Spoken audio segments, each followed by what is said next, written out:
Oh.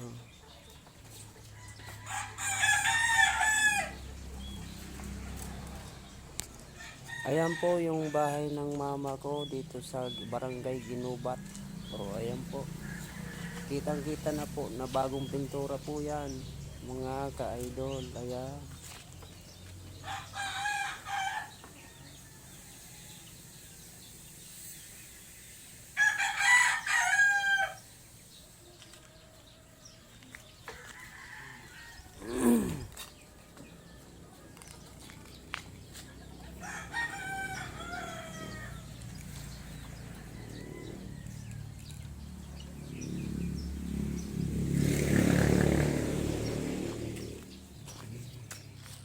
Ayan po yung bahay ng mama ko dito po sa Barangay Ginubat. Oh.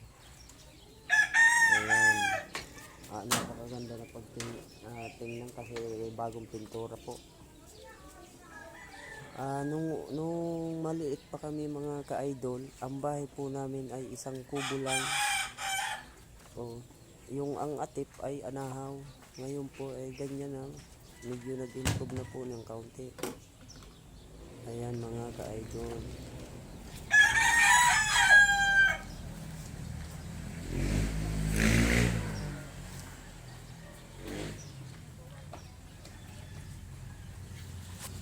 Thank you for watching mga ka-idol.